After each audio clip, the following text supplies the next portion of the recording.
It's a good delivery, full of legs. That's gone for 6 runs.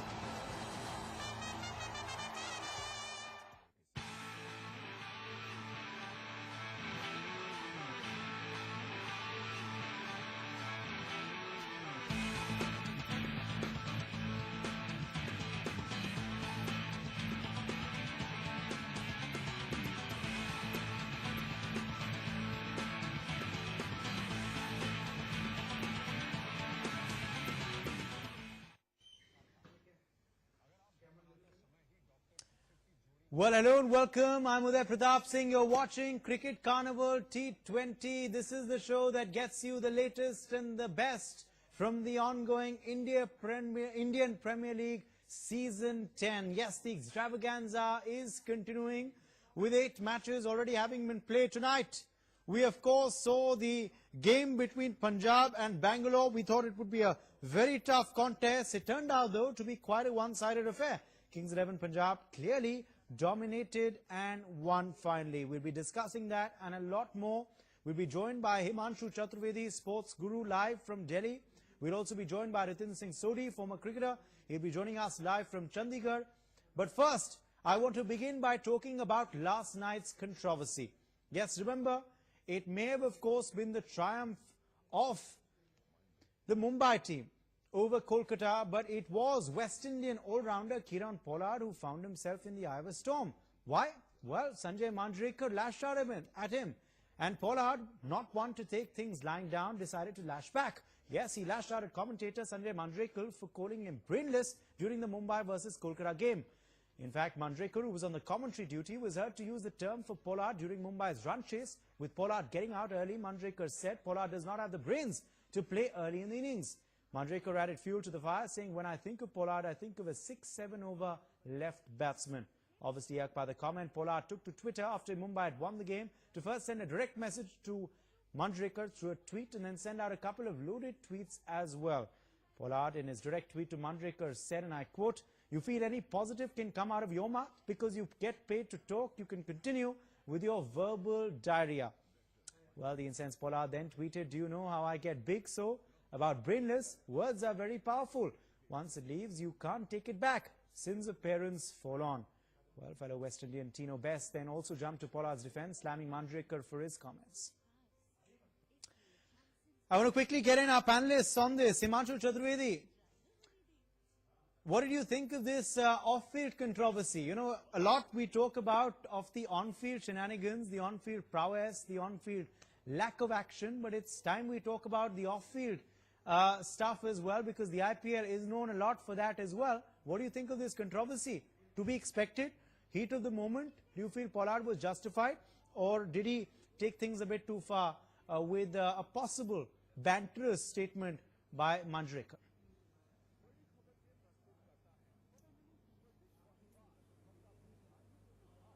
I think Pollard wasn't wrong what he said and what he replied or at all. I mean, it's something of this kind coming from Manjrekar, who's been a player of his stature. I mean, I don't think that kind of a word should be used, because at many times I do talk to some of my fellow journalists and tell them, like, they write words like decimated, thrashed. So I said, we should avoid, because there are two people competing with each other. They're not fighting with each other. So, we have to be very careful when you're talking about players who are sweating it out in the field. And Sanjay Manjrekar should understand that what happens when a player is playing inside. I think Pollard was justified. And I think this whole controversy could have been just died down by just Manjrekar would have said that, well, I didn't mean it and I'm sorry about it if you felt offended. So I'm sure things would have been stopped there.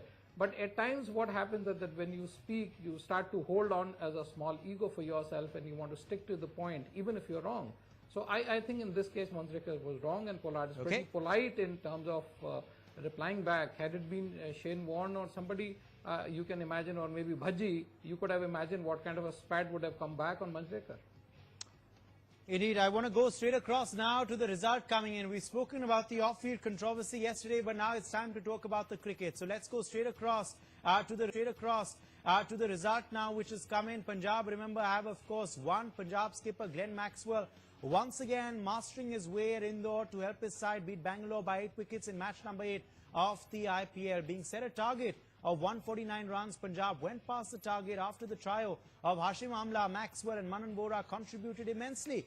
Earlier, Punjab struck gold with the ball to reduce Bangalore to 53 for 3 before AB de Villiers contributed with a well-crafted 89 runs. The star-studded Bangalore batting lineup at the top failed to get any momentum. AB hitting 3 fours and 9 sixes in his valuable knock, his first of the tournament, but Punjab's Hasim Amla aided Maxwell with a good-looking knock of an unbeaten 43 runs to reach his side to get 150 for 2. Remember, however, that simply was not enough. AB de Villiers, of course, single-handedly helping his side. I want to go straight across to Aishwarya Jain, who is joining us with further details. Aishwarya, not much thinking is needed actually to know who was the star of the show, isn't it? Well, exactly, Uday. As we were discussing, there are a couple of key players and who are the superstars of the match. But I'll also ask my panel that whom they will be giving the key player, the player of the match. But of course, AB de Villiers from Bangalore is the only player, and they have completely missed Gale and Kohli in the top order, as only AB de Villiers was the one who striked for Bangalore. His score, of course, was 89 in the first innings. If I look onto the key players, of course, of Punjab who went on, then who will be them? If I'll tell my producers to move on, the first key player for Punjab who struck for them, of course, XI Patel in the first innings restricted their innings. 4 overs, just given 12 runs with an economy of 3 and restricted their innings. Only AB de Villiers was the one who struck for Bangalore, but XI Patel stopped them. Who is the second key player for Punjab? Of course, none other than Hasim Amla. He scored 58 runs, no doubt. He opened for Punjab with an amazing strike rate of 152 and given momentum in the top order for Punjab. Who's the third key player for Punjab is, of course, none other than the captain Glenn Maxwell. He has also performed the last, but supported this time in the top order, of course, with Hasim Amla. Scored 43 runs with a strike rate of 195.445. So these are the 3 key players. According to me, it was Amla this time with the support of XI Patel in the first innings. But I like to ask Uday, my panels, that whom they will give their key player and the player of the match for today's match. Okay, well, thanks for that update there, Aishwarya. Let's take that question to the panel then. Himanshu and Ritinder live with us. Ritinder, so to you first. Your smile is still up and running. I can't really see you on this monitor. Okay, now I can. Can we? Is your smile still on? I'm sure it is. It's now, as that song of Salman Khan said, 440 vote.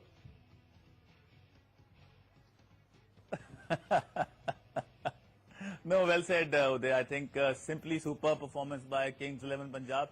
Dominating performance, because this team is now blazing all cylinders. When we talk about bowling, the way XI Patel bowled, I think he took it really away from RCB. And then it was Amla, Manan Vora, Maxwell. So I think they are clicking as a unit, which is very important, because if you want to do well in a premier tournament like IPL, you need to get collected and excel as a unit. So I'm sure now Kings 11 Punjab has all the much needed momentum. They just have to be not complacent and just to be at the job. I'm sure now they have all the impetus, all the important balance to win this tournament. Indeed, and you know, it was a smart decision also to get Varun Aaron in their bowling arsenal. 2 for 21, good figures today. Ritinder. Yeah, very good. I think he has been exceptional because he is coming from injury and playing him, as we say, horses for courses. So getting Varun Aaron, because we know him as somebody who can bowl quick, he can fire in those important Yorkers, and 148 on such a placid wicket by RCB was never enough. I agree that AB de Villiers played out of the world, but then you got to click as a unit, because this was easily a 180, 190 wicket, and they were always 30 to 40 runs short. Himanshu, who according to you were the stars of the show? Do you feel it was the bowlers of Punjab or their batting prowess? In a way, Bangalore should have realized with explosive players in the batting lineup, chasing wouldn't have been too difficult for the Kings 11 Punjab team.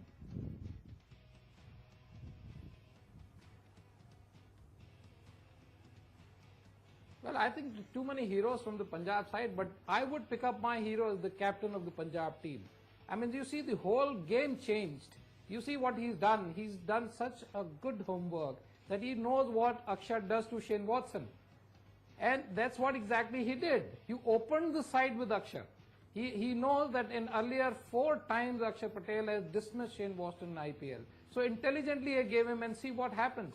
That is intelligent cricketing. That is intelligent, captainship. And you see what is happening till the 15th and the 16th over. He's shuffling his bowlers up and down so beautifully well that he's not letting even AB around there more than 80 runs. Now after that, of course, when Akshar and the other Aaron and everybody went out, is the time that came in. So for me, if you ask me frankly, the captain, Glenn Maxwell, is the hero of the way he's done it. Because, Punjab, if you see, everybody is a hero. For me, all 3 bowlers are hero. Aaron did very well. Mohit Sharma did very well. Akshar, of course, did very well.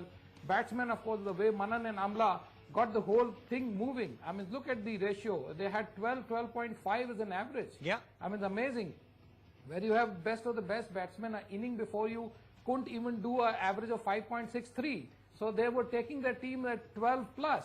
So I think there's a lot of heroes Punjab. And yesterday, if you remember, of course I missed the show at the 7:30. And yesterday I said, watch Punjab. It is the team which is going as complete. And Akshar has been my hero last year and this year. He is the person to be marked very closely as a bowler, batsman and a fielder. Indeed, and it started out strong as well, Ritinder, and through, of course, Vora and Amla, of course, ably assisted Maxwell right till the very end. So it was a very convincing win, and you had also spoken in the evening about how you're sure they're going to win by a mile. But did you actually think that they would end up winning by this margin, winning by 8 wickets with more than 5 overs to spare? I thought so, because they seem to be a very calm and collective side at the moment. They have all the arsenal. They have a very balanced bowling unit.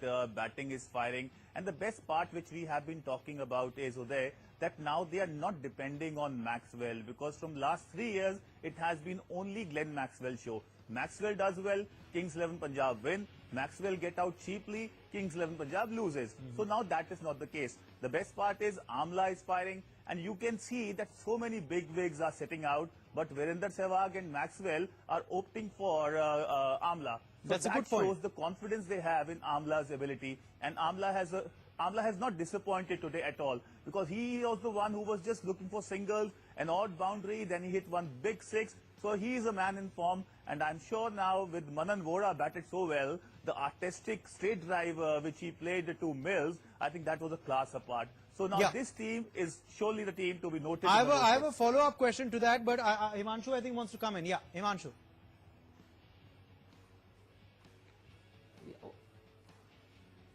Uday, you see, I've been saying one thing, that it's IPL is becoming more of a captain's job. And if you remember, if you go back to the stats and see, last year when Glenn Maxwell was made the captain, Punjab came back. And this year also, you see, the whole story is saying that, as Ritinder said, they were depending. But this captain has taken it from the front. So after his becoming captain, the whole scenario has changed from last year towards the end and this year. So I again putting the point is, it is the captain's game. It is the captain who's leading from the front. Wherever the captains are not performing, the teams are not carrying it together. Yeah. That's a very, very important observation, which I did last year towards the end matches, and I'm saying right from the beginning of this IPL. No, that's a valid point that you're making, and we've seen that in the case of others like Warner as well, and Gambhir to an extent, of course, as well. But Ritinder, the fact also is, as you were saying, Amla fully justifying his critics, because there was some in the evening questioning how come Amla was included. Should Guptill have been played instead of him, considering that he may be better suited to this format? But I think he silenced his critics pretty well. And just look at their bench strength. I mean, you've got Sean Marsh over there. You've also got Owen Morgan, who hasn't been played as yet. So you've got quite a strong arsenal, to choose from. Yeah, that's a brave call, because Morgan not playing, Sean Marsh not playing, and they are experts of 2020 cricket. They can hit the ball miles. Amla is more of a test player, more of that sheet anchor role he can play. But he's doing justice to this job, and definitely he's actually looking up to getting runs, getting his team to winning position, which he did so superbly today, because there was no harakiri of any sort, no rush of blood. He knew the situation, he read it so well that they just need run a ball to win the game, and he was ably supported by Glenn Maxwell. So a very professional and a very clinical performance. Indeed. Very clinical, very professional performance, and of course did lead to Kings 11 Punjab winning in the end. Final question, Himanshu Chaturvedi, do you feel they are a team to be watched out for? It is early days in the tournament, but definitely a team to be watched out for. Two matches won convincingly. Preeti Zinta smiling on both the days. We're noticing her in the stands.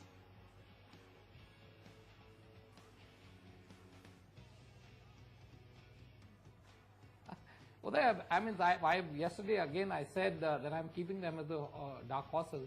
They are the number one darkest in the Pune as number two. That's what I've been saying from the day one. I'm putting all my money on Punjab the way they're going this time. And the way they're playing like champion as Sunrisers is playing. So if you actually see them two matches played very well, putting the team very well.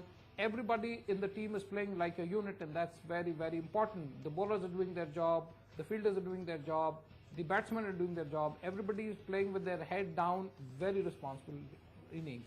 So I think Punjab is a very dangerous side for anybody, and I don't see any complacency getting into them. And if it does get, then it's going to be a disaster for them. Indeed. So I wish them all the best in next matches before the playoffs. Indeed, indeed. Well, we're going to take a short break on that note, but our panel stays with us. We'll be talking much more about the match for tomorrow as well. Pune take on Delhi. It's going to be an extremely interesting match because Delhi, remember, will have to get their best game on. They don't have a win as yet in the tournament. Pune, remember, has, of course, shown some form, let themselves down in the last match. What's going to be happening tomorrow? We'll be talking about that and a lot more when Cricket Carnival returns. Cricket Carnival on NewsX. I'm Uday Pratap Singh. Time now to talk about tomorrow's match, where Team Pune will be taking on Team Delhi at their home ground. Steve Smith-led Pune has already played two matches, of which they have got victory in one against Mumbai and got edged by Punjab in the second one. On the other side, Delhi, remember, has just played one match in which they got 15 runs, but they lost. In fact, it was a 15-run defeat by Team Bangalore. They will now try their best against, try to open their account rather on board. Pune's Imran Tahir has been playing with consistency so far in the tournament. That is a reason why he can be the prominent game changer in this match as well. All-rounders Morris and Craig Brathwaite, however, need to fire down the order to make the Daredevils a force to reckon with in the tournament. Listen in to this reaction coming in, and then we'll open it up for more perspective. Yeah, obviously very disappointing result when actually we probably played most of the cricket in the whole game. So yeah, it was a real shame and not to get over the line, but yeah, we're fully focused on this next game now, but there's a lot of positives to take from that previous game. But yeah, we're really looking forward to this game here. And now let's go straight across to Aishwarya, who will be telling us who are expected to be the players who will shine tomorrow. And remember, Aishwarya, even though you will take us through the players from both sides, I think Delhi need their stars to shine much more tomorrow, given the fact that they lost their first match and they lost it so poorly. I mean, it looked like they should have won, but they just let it go. Well, absolutely, Uday. You know, Delhi has to win the match to open their account in this season, of course, just because this season is very important. They haven't won championship till now, and this is the tournament where Zaheer Khan and others was telling to Delhi that they have to win. Of course, the key players which I will be looking at, of course, Rishabh Pant, who scored brilliantly in the last match, 57 runs, and he has the capability to hit sixes all around the ground at the death overs and in the beginning. So he can retain, of course, the Delhi side and give a bigger total, of course, in the end. The other player is Chris Morris. He bowls in the death overs, and he can restrict the other side in the slog overs, in the last death overs, and he has done in the past. In the last match, he took 3 wickets and given just a few runs with an amazing average of just 7, and his took was 3 for 21. The key player for the other match is, of course, the Pune's Imran Tahir. his phenomenal stat shows that he is in form, and currently in the last 2 matches he took 5 wickets with a strike with a best of 3 wickets for 28 and an average of 11. So Imran Tahir is a took for Pune and Chris Morris for Delhi. And if I talk about Steve Smith, the captain who has performed both the matches very well and scored 110 runs in the 2 matches, and he is the one who can obviously can show his skills at any point of time whenever the Pune will require, along with MS Dhoni in the center. My pick for the match will of course Steve Smith for the 3rd match, and I will also ask this question from our panel that whom they will pick their key player for tomorrow's match, just because it's a crucial match for Delhi, but it will be Delhi's bowling versus Pune's batting. That's what I think, and I will toss this question to my panel. Uday. Thanks for that, Aishwarya. Let's take that to Himanshu Chaturvedi and Ratinder Suri, who are still live with us. Tomorrow's Pune versus Delhi, gentlemen, is going to be a very interesting affair. And Himanshu, taking off from what you were, speaking about in the last segment about the captain's innings, will it then depend a lot on how Steve Smith clicks? He has led from the front in the first match. And in the second match, however, things faltered a bit. The side went down to Punjab, which is a strong side though, so we can't really blame them. But still, will Steve Smith have to lead from the front tomorrow if Pune is to continue back to their winning streak, according to you?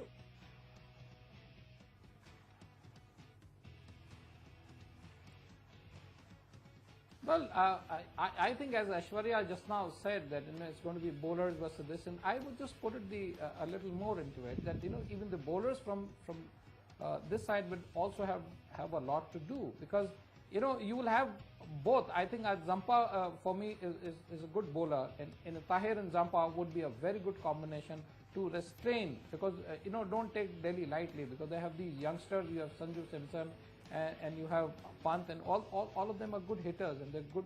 You can have them scoring some runs from their side.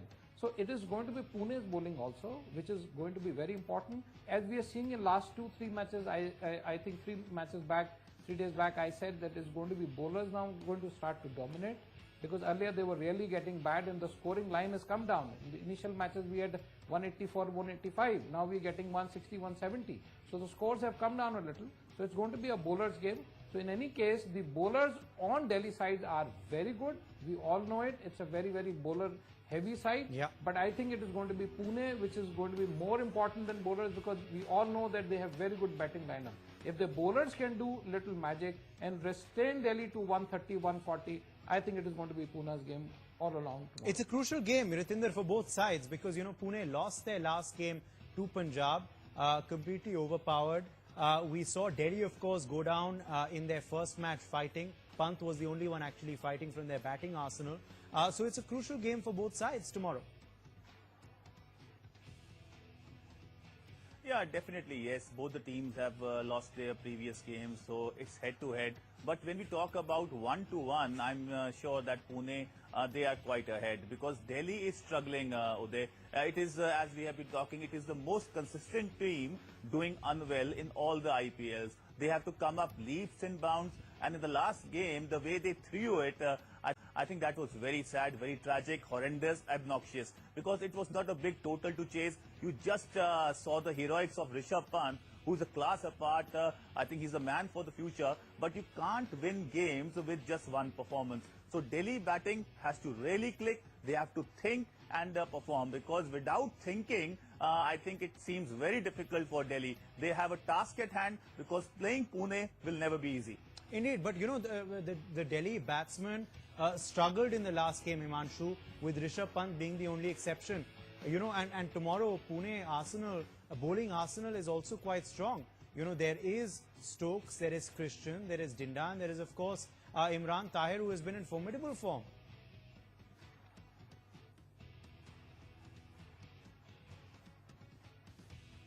Not only that, you can't rule out Rajat Bhatia. He is one bowler who changes the game any time. I mean, the kind of typical bowling he does, he gives those short balls, and he...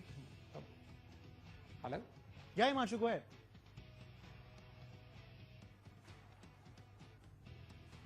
Can you hear me? Yeah, we can. Yeah, I'm saying, you see, from Pune, you can't rule out Rajat Bhatia. I mean, the Rajat Bhatia is one of those bowlers you know, so he's somebody who's a game changer. So Pune has very good line of bowlers with them. So that's what I'm saying. If the bowlers can strike, batsmen we are sure of they're going to do it. We are not very sure of the Delhi bowlers, the batsmen coming in. So if you have Pune unit bowlers doing well, I think Delhi would not have any chance. So that's going to be a key point. If the bowlers from the Pune side perform, I think it's going to be something like today's match, what we have seen. Okay. You know, it was a totally one-sided concept, and also would depend on who bats first. I mean, it's going to be very, very So important. the toss is crucial. The toss is crucial tomorrow, and it is at the end of the day a very crucial game for both sides. It is going to be an interesting game, as you're saying, and let's hope for some fireworks tomorrow. Both sides, remember, itching for a win.